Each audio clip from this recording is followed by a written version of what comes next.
सरधना में रविवार को उस वक्त हंगामा खड़ा हो गया जब नई मंडी स्थित गौशाला की बैरिकेडिंग पर मंडी सहायक ने जेसीबी चलवा दी। कार्रवाई की सूचना मिलने पर गौशाला समिति से जुड़े लोग मौके पर पहुंचे और जमकर हंगामा किया।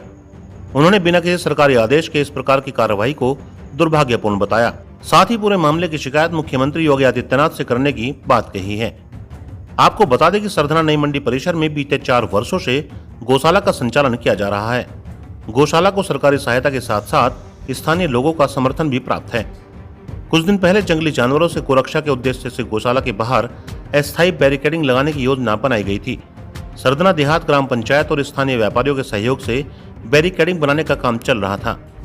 रविवार सुबह अचानक मंडी सहायक सतीश कुमार जेसीबी लेकर गौशाला पहुंचे और बैरिकेडिंग को तोड़ना शुरू कर दिया।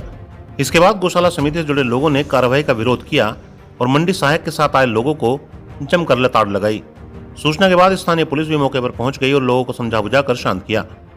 गौशाला समिति से जुड़े लोगों में इस प्रकार की गैर जिम्मेदाराना कार्रवाई के प्रति रोष है। उन्होंने पूरे मामले की शिकायत सूबे के मुखिया योगी आदित्यनाथ से करने की बात कही है। वहीं हंगामे के बाद मंडी प्रशासन बैकफुट पर आ गया है और मामले में चुप्पी साध ली है। यहाँ जो है माननीय मुख्यमंत्री श्री योगी आदित्यनाथ जी के एक आदेश के अनुसार और उनके कार्य अनुसार एक अस्थायी गौशाला का कार्य यहाँ चल रहा है सरधना नई मंडी परिसर स्थित।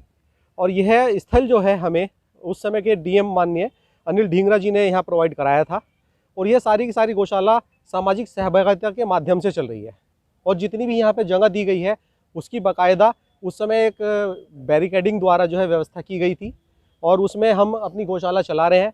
पिछले कुछ समय से हमें सबसे ज़्यादा दिक्कत ये हो रही थी कि बाहर से जो आवारा पशु हैं वे आकर यहाँ पर अपना चारे का और पशुओं का नुकसान कर रहे थे। उस संबंध में हमारे पास पिछले 15 दिन पहले 17 तारीख को माननीय केंद्रीय राज्य मंत्री श्री संजीव बालियान जी पधारे। हमने उनके सम्मुख अपनी इस समस्या के लिए बात रखी। उनके सहयोग से ग्राम प्रधान नीटू भाई जो हैं हमारे सरधना देहात से, उनकी निधि से ही जो है यहाँ पे गौशाला की बैरिकेडिंग पाइपों द्वारा अस्थायी रूप से उसका कार्य चल रहा था, जिसका कार्य लगभग पूर्ण हो चुका था। और बिना किसी कल योजना के कोई बिना लेटर दिए मंडी समिति में कार्य करने वाले सुशील नामक शख्स ने आके कल जो है गौशाला के जो कर्मचारी हैं उनके साथ धमका धमकी की। उसके बाद में आज जो है सुबह वो बिना किसी सूचना के आया और जेसीबी से आप देखेंगे यहाँ जितना भी है बुलडोजर से जो है ये सारे पाइप उसने उखाड़ दिए, सारा तोड़ दिया।